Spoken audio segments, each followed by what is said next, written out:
मेरे पास है PIR motion detector के 2 मॉड्यूल। आज के वीडियो में हम जानेंगे कि इनको कॉन्फ़िगरेशन कैसे करते हैं, कैसे कनेक्शन करते हैं, ये काम कैसे करते हैं और इनमें से सबसे बेहतर PIR सेंसर आपके लिए कौन सा होने वाला है। वैसे प्रोजेक्ट में मोशन डिटेक्शन के लिए इन मॉड्यूल्स का काफ़ी यूज़ होता है। तो सबसे पहले आइए देखते हैं कि ये काम कैसे करते हैं।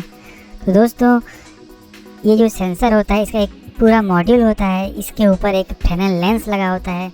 तो जो विजिबल लाइट होते हैं वो फ्रेनेल लेंस से बाईपास होकर इस PIR सेंसर में फोकस होता है।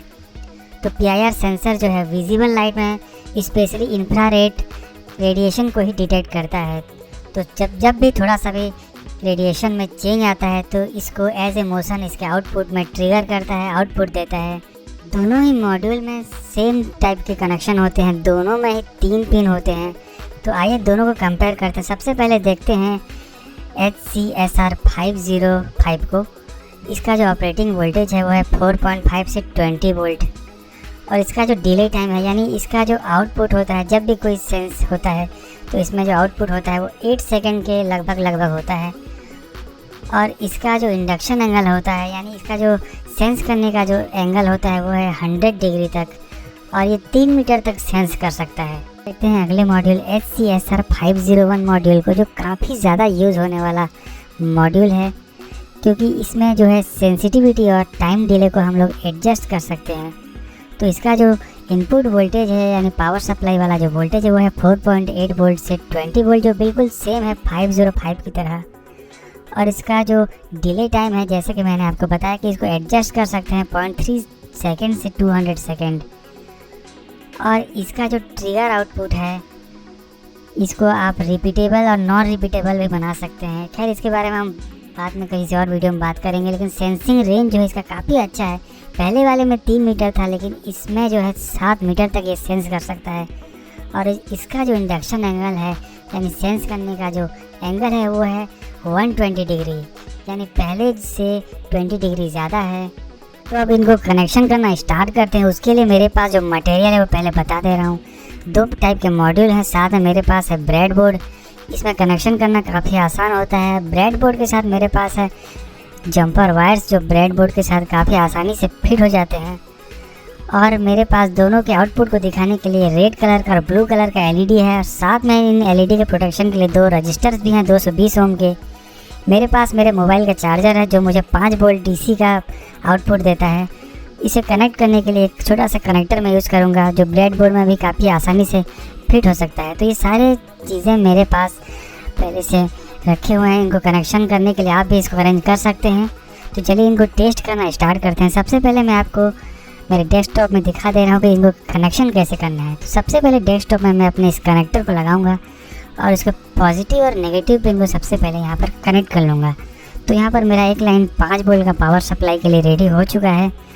अब मैं अपने PIR मोशन सेंसर जो पहला वाला है उसको पहले कनेक्ट करता हूँ। तो यहाँ पर एक LED इसका आउटपुट के लिए यूज़ कर रहा हूँ मैं, और इसके साथ एक 220 ओम का रजिस्टर भी यूज़ कर रहा हूँ। तो सबसे पहले पॉजिटिव और नेगेटिव सप्लाई को भी मैंने ब्रेड बोर्ड के साथ जोड़ लिया है सेंसर का, और इसके आउटपुट को भी मैंने LED के साथ कनेक्ट कर लिया है। तो ये मेरा पहला मोशन सेंसर कनेक्ट हो चुका है। सेम टू सेम मेरे दूसरे मोशन सेंसर को भी कनेक्ट करना है। दोस्तों, यहाँ पर दोनों मोशन सेंसर एक ही टाइप से दिखाई दे रहे हैं, वैसे ये दोनों अलग अलग टाइप से हैं। मैंने यहाँ पर शो करने के लिए यहाँ पर दिखा दे रहा हूँ। तो कनेक्शन मैं आपको यहाँ पर अच्छे से करके दिखा दे रहा हूँ।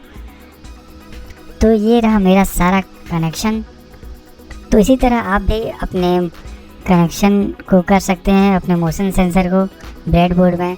तो चलिए अब डायग्राम की तरह ही मैं अपने मोशन सेंसर को अपने ब्रेड बोर्ड के साथ कनेक्शन कर लेता हूँ।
यहाँ रेडी हो चुका है। अब मैं इसे स्टार्ट करता हूँ। जैसे ही स्टार्ट करता हूँ इसका जो इनिशियलाइज होने का टाइम है वो लगभग सेम है, थोड़ा सा ऊपर नीचे हो सकता है। तो यहाँ पर स्टार्ट हो चुका है रन करने के लिए, और देख सकते हैं मैं जैसे ही कोई मूवमेंट करता हूँ इसका आउटपुट दिखा रहा है।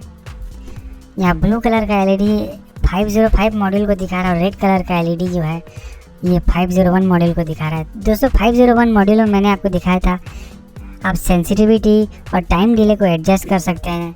इनको टेस्ट करने के लिए मैं अपने आउटर साइड में लेके आया हूँ इन्हें, ताकि मैं इसके रेंज को और उसके ऑपरेशन को दिखा सकूँ। तो यहाँ मैंने बाहर इसको अच्छे से कनेक्ट कर लिया है, और ब्लू कलर का और रेड कलर का एलईडी भी रेडी है शो करने के लिए। तो इसके सामने मैं 3 मीटर के रेंज में खड़ा होकर थोड़ा मूवमेंट दिखाता हूँ। तो ये दोनों ही एलईडी अच्छे से काम कर रहे हैं, दोनों का ही आउटपुट अच्छे से दिखाई दे रहा है। तो यहाँ 20 सेकंड का डिले जो है 505 में ज़्यादा है, तो थोड़ा सा रेंज बढ़ा के देखता हूँ 3 मीटर से ज़्यादा।